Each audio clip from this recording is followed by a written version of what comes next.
church. This has widened the geographical location of those who attend to the extent that some meetings, like this one, are most suitably held online. Duncan is very welcome back again, even though he's at home, and needs very little introduction. He is Professor in Politics and Director of Community Engagement in the Ulster University, and also Deputy Vice-Chancellor. He was Chief Executive of the Northern Ireland Community Council. His expertise, among other things, includes ethnic conflict and religion, and active involvement in Northern Ireland politics. Happily influenced by the work of the French philosopher René Girard, who died only 8 years ago, he has put a lot of his energy into conflict resolution. The overall title of this current series is Ireland Beyond 2023, and Duncan has been asked to speak on the topic Politics in Need of Special Care. I wanted the title to refer to intensive care, but the others seem to be more optimistic than I. The overall format this evening will be as before. Duncan will speak for a total of about 40 minutes, divided into 2 parts. After his first part, we shall spend about 15 minutes in small group discussions. And after his second part, we shall have about 15 minutes of plenary discussion, moderated by our anchorman, to whom we are most grateful, Dr. Johnston McMaster. And it is our usual routine is that we conclude at 9 o'clock. I shall now mute and pass you over to Duncan. Thanks, Alan. And thanks everybody else. And thanks Ian and Johnston and everybody else who was involved in asking me to do this.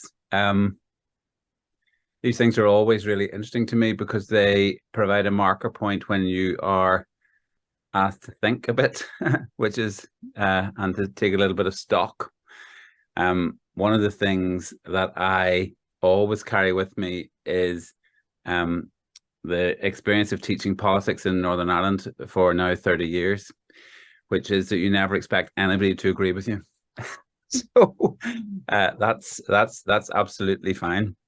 The second thing is that I think that the task very often is not only to try to talk about these things, but to try to work through what exactly creates the reactions in us, because one of the realities is that talking politics here is not just an objective experience. You're not describing something outside yourself.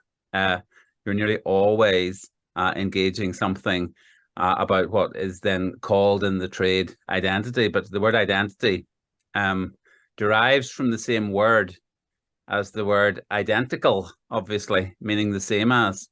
So people are dealing with something that they are very close to.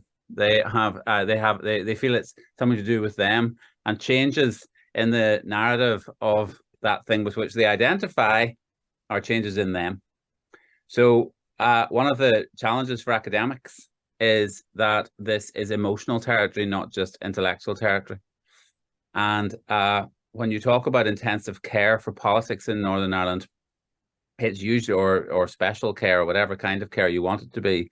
And I suspect I'm closer to Alan on the intensity of the care. Nevertheless, the issues are always pastoral as well as intellectual. And if we keep trying to solve them at the level of the intellectual, we will always miss something really, really important, which is that people are involved in this on an emotional level. This is about things like fear. This is about things like mistrust. This is about things like what is and what can be forgiven and what can't be. This is about things which are about loyalties and about betrayals and about a sense of what constitutes progress. So I suppose the first thing I'd like to say is that it's not just politics that is in need of intensive care. I think we have and this engagement is really interesting to me because I really do feel that the register of theology and the register of what it means to be human is always engaged in Northern Ireland. And without that dimension, we're always missing something, and we're trying to resolve this as a kind of a technical puzzle. So the first thing I would say is, if you ask me what is the intensive care it needs, part of it is not simply political itself. It's how is the politics brought into a wider space where we can see each other and begin to relate to each other as potentially people who will share the future. So that's always in Northern, and that's always been an issue. So that's the first thing I want to say. The second thing I want to say is we are now in an era where across the United Kingdom, the slogan was "Take back control." And the notion of control has become really politically significant across the world. It's extremely clear that the countries which previously thought of themselves as at the top of the tree are now, particularly the Anglo-Saxon countries, but if you look at Russia too, the winners of the Second World War, are now deeply, deeply affected by a sense that they've lost control of the world in which they live. And that is causing really very, very big waves across all of the international system, because the international system was based in many ways on the stability of those places. Northern Ireland has never, in my view, been able to live with the idea of control. And that was what made us such a strange place. If you wind back 100 years or 102 years or whatever it is now, the reality of the settlement in 1920 was that those bits which were unambiguously Irish were separated. Those bits which didn't care very much about it were able to leave. And the historical problem of Irish-British relationships in many ways was contained inside this small territory of Northern Ireland, in which nationalists obviously felt that they'd had no control over what had happened to them, and unionists felt that one false move and they would also lose control. So this doctrine of take back control, in many ways, we know something about. We know something about. And we spent a lot of time wrestling with the idea that control is bought through security. It's bought through military assertion. It's bought by that kind of political notion of control. And I think in the globe, probably, but certainly in Northern Ireland, we are running out of road with that idea. You mentioned the work of Girard, and just one point to say about his work was that he came to the conclusion that we've been missing the arrival of the apocalypse for 100 years. In other words, if we didn't know that war was no longer a way to solve our problems in 1914, 1918, we should have, and we've been living in that era ever since. And that the result of it is that human beings, if we are to find our way forward, need to think about what security looks like outside of violence. And we don't really know, and we're frightened of it. So I suppose my first point of this is that this sense that somebody else will be in control, that if you ask where are Northern Ireland and what is not working, I think that we're still at the stage where believing that the others will, if you like, take care of our interests if we give up power, is still very hard for a very hard leap for us to take. In some ways, and I'm not going to talk for too long about this because I only have so much time, but another 10 minutes. The religion has something to answer about this. In Western Europe, anyway, Catholics and Protestants effectively rejected the control of the other, and that became extremely important when it got mixed up in politics in Northern Ireland. It was simply not acceptable that Rome should rule for Protestants, and it was not acceptable for Rome that they should be under a Protestant domination. And these ideas do have, in my view, not just religious roots, but the way in which religion, which our churches acted in politics, was to confirm the notion that to lose power was to lose everything, and that's profoundly in our history, in my view. And in politics in Ireland, that justified the use of violence, all means necessary to maintain that position, the use of force, the use and also this notion that there were people, legitimate targets, people who it was okay, it was somehow legitimate that in the court, in the pursuit of the cause, they could be expended. And I think that that created a deep problem inside Northern Ireland. So what can we say about that? We can say that we know everything. We know a lot about violence. We know a lot about the consequences of violence, and Northern Ireland politics has in 25 years ago got a chance, I suppose, in which we tried to say, is there a political basis on which we can build peace, and what would that look like?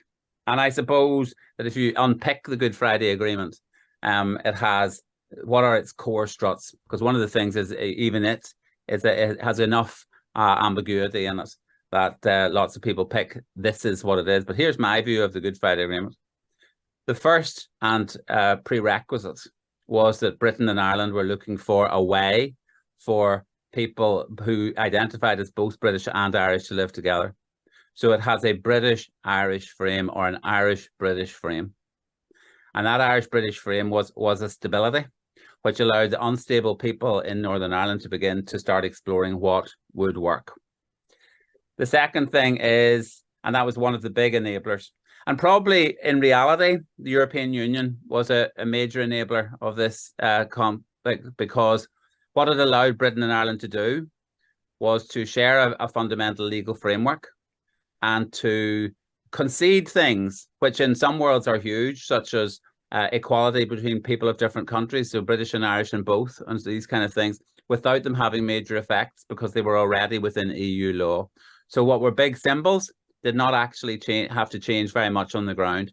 And so the emotion of some of these things was possible through that framework.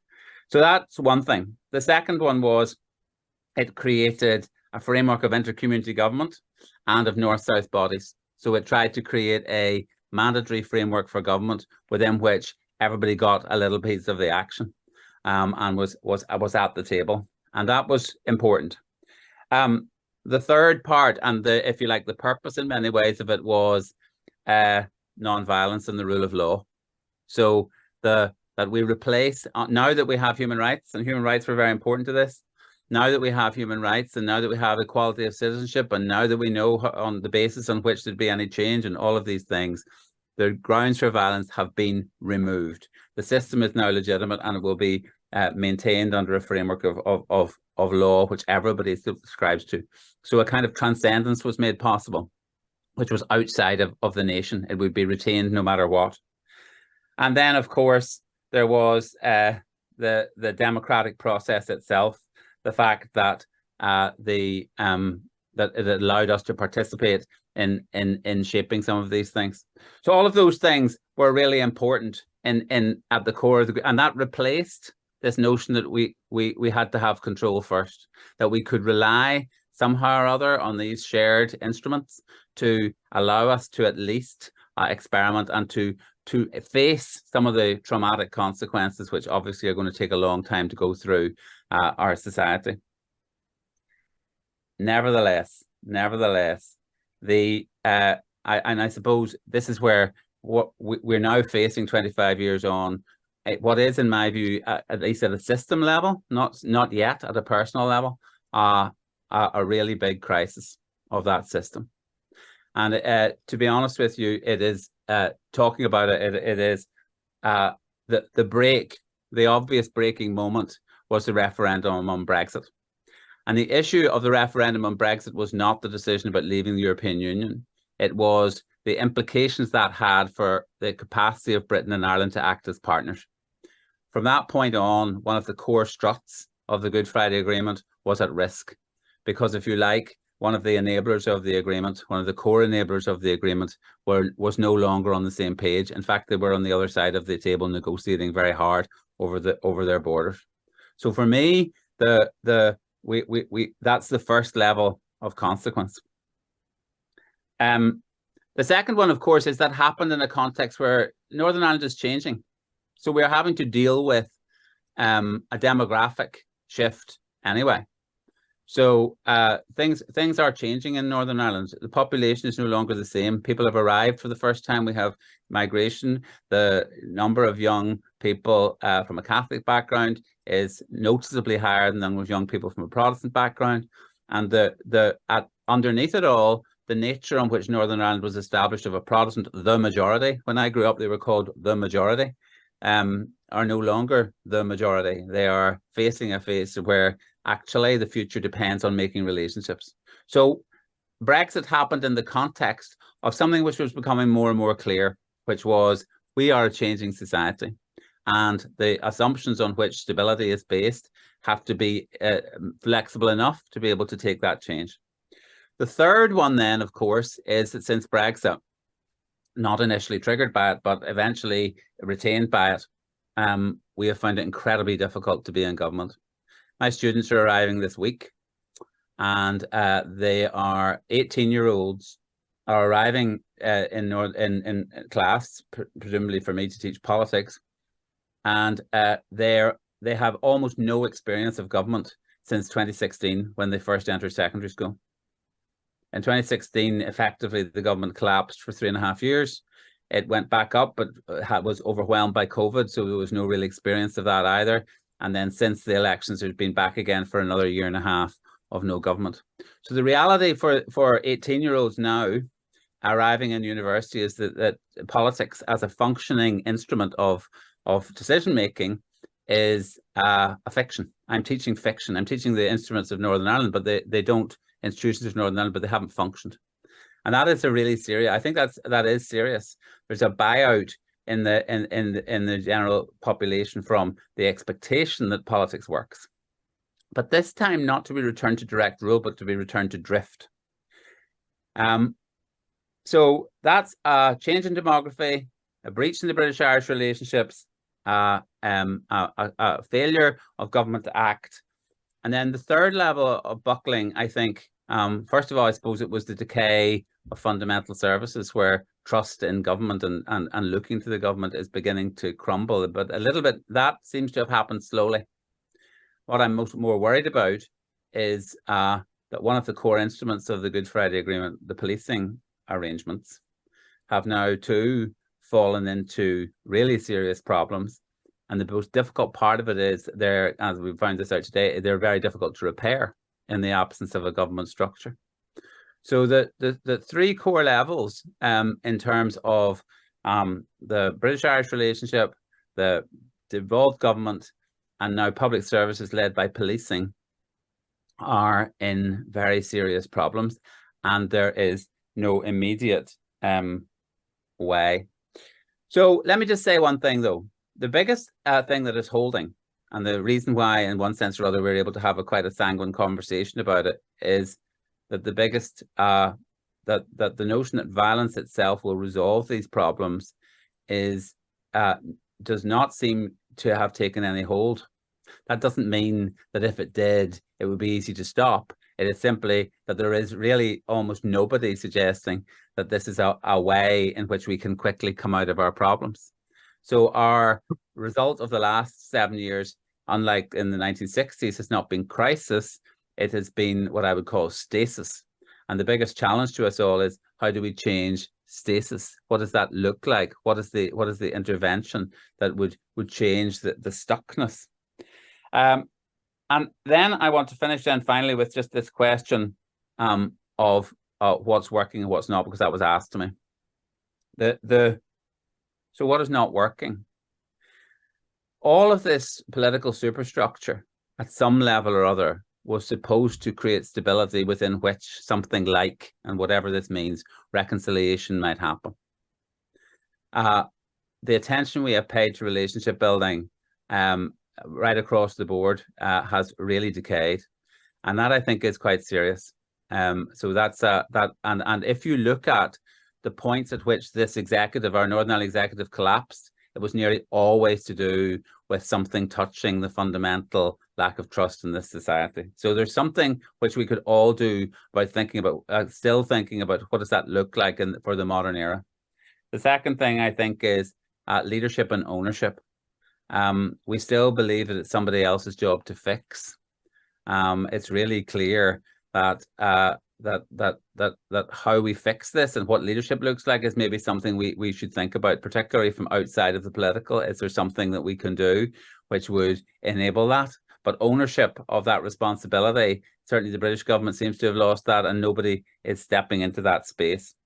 And then I think what else is not working, I think, is we probably have to look at the design of our structures in some ways, because they have been left, if you like, drifting. And somehow or other, we have to be able to also talk about how we redesign some of these structures to make them function. I'm just going to show one last slide, which kind of tries to summarize some of that for you here now. It's very complicated, so don't bother if you can't understand it.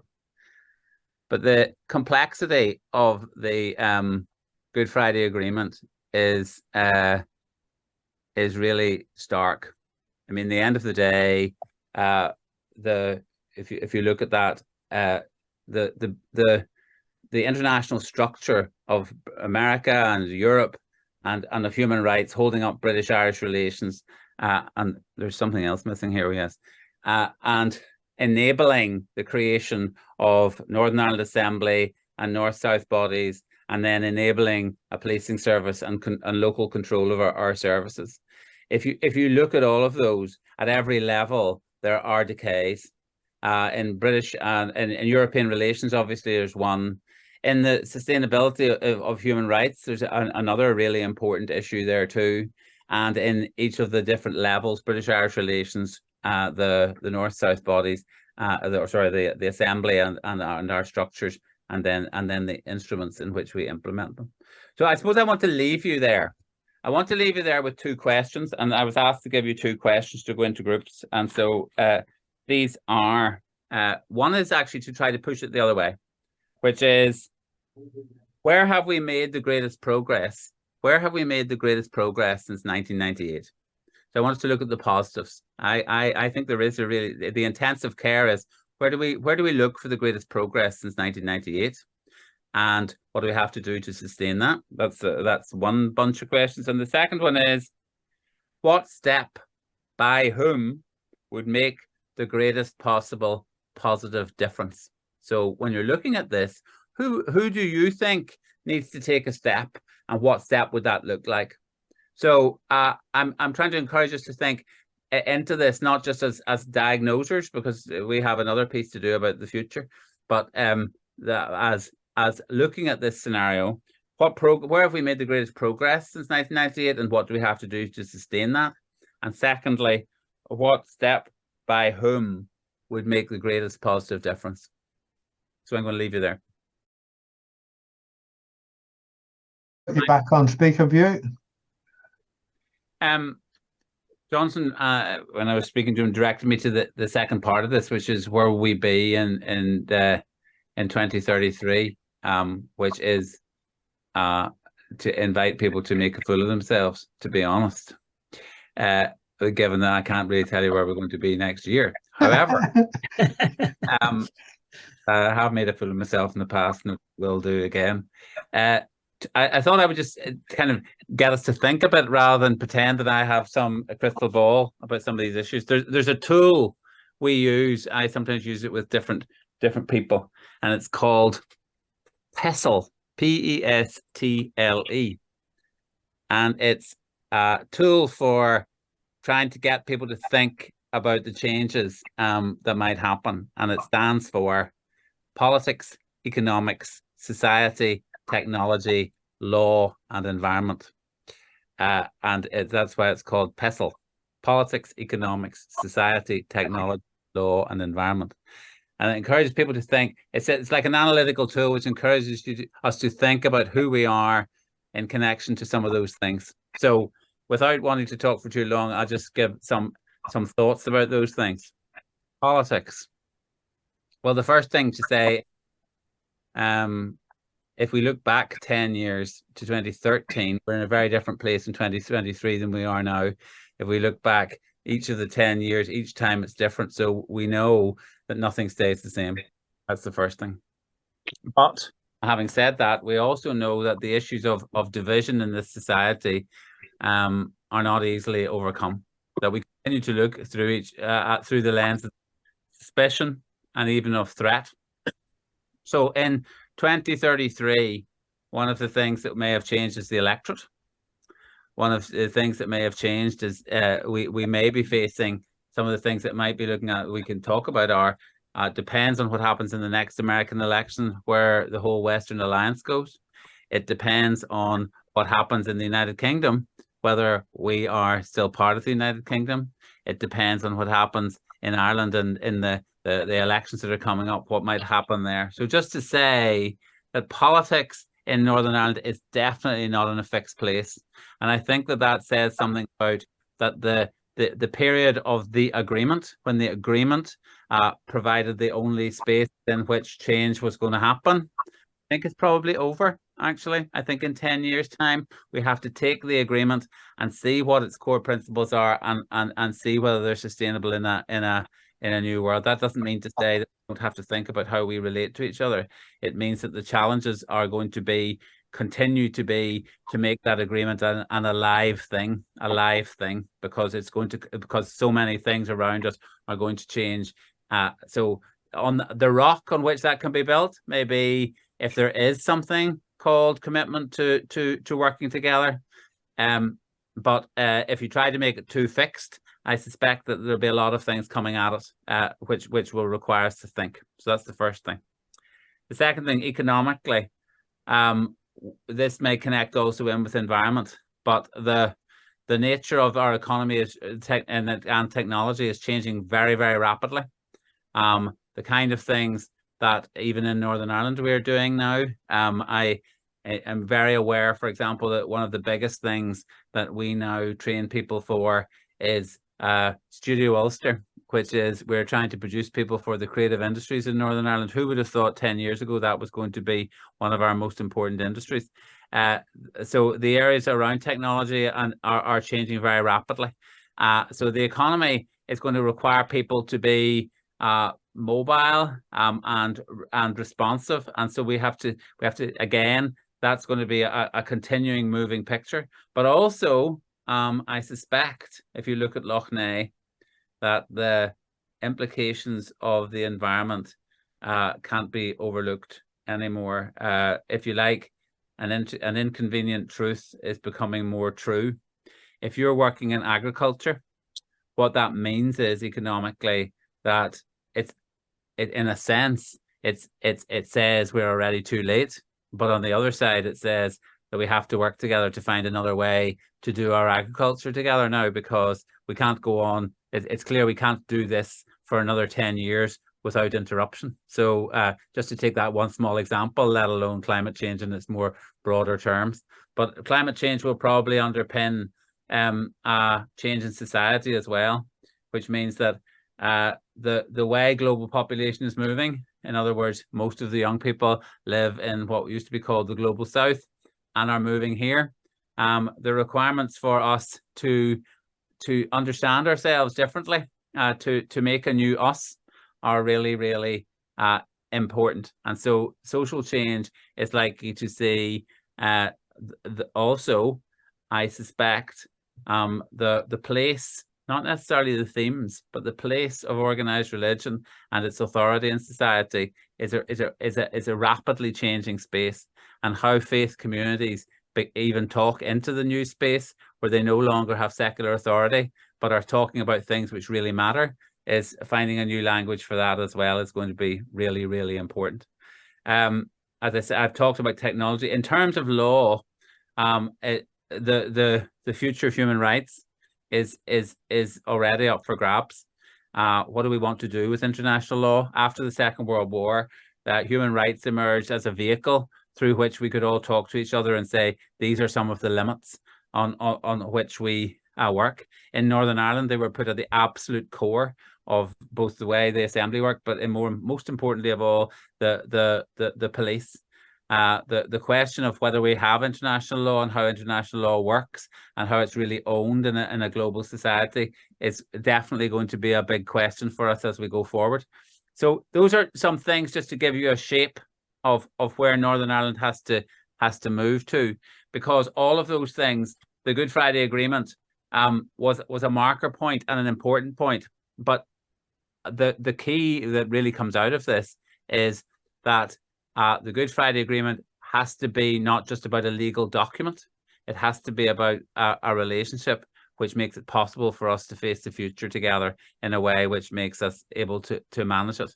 Because control, the notion of control, is going to probably become a big issue in politics. It remain a big issue because a lot of people feel that they're losing control in this very changing world. So what does that look like? And I want to finish then by saying something just because it's a public theology discussion. I suspect that we're at a point where paradoxically some of the real themes for me that are at the core of the gospel are becoming more important. And they are simple words. They're words like trust. They're words like faith. They're words like to forgive. What does it mean? They're words like turning around. They're concepts which paradoxically I feel we need to be more confident about rather than less, because I think they're becoming more important, not less. But the way in which we speak about them is very complex, given the history of the church as an institution of law rather than an institution of invitation. So there's work for us to do in terms of enabling this society to walk with something like trust rather than control, to walk with faith rather than trying to predict everything in the future and hold it tight, to talk about forgiving because we all know that unless that possibility is there for all of us, we are all stuck, to talk about turning around because we have to at all the time go back and go back and go back and go back. Then these strike me as psychologically, sociologically, and politically, and in all of the other contexts, have never been more important. And that we can't talk about the other things unless we also talk about the relational and the human and the emotional context in which we're living. That well-worn cliche, in fact, but nevertheless it's cliche because it means something, out of Micah, that we are asked to do justly, to love mercy, and to walk humbly, strikes me as a task that the church could make into the middle of this, or church people could make into the middle of all this. What would that look like? How would we make that our task in politics? And then to think when we're in the political space, how we would bring those kind of ideas to bear. Because for me, the passage for the next 10 years depends as much on those things as on the predictability of the international political space. So it's not that I'm at all anti-political. It is that I believe that people who understand that politics has to be transcended by something more than itself is becoming more and more important if we're to find our way through what are big challenges. To complete, I was invited by a friend of mine who's a member of Corrymeela, but also from in Trinity, from Korea last week to Korea, and to South Korea, and sitting there, the question a lot, the people he works with, a lot of whom are civic actors, is what can you do, because you're sitting in a society which is literally divided by nuclear weapons. And you can see them next door, and it's the same people, very similar to Ireland. The border doesn't mean anything in human terms. It's the same people. When you suddenly realize the North Koreans are just like the South Koreans, and they're exactly the same. And and it struck me that some of the answer has to come for how we negotiate our way to 2033 has to be to concentrate, to think a little bit about how some of these things are inserted, so that when we get there, so that we have a better chance of getting there, whatever happens. And I'll leave you at that.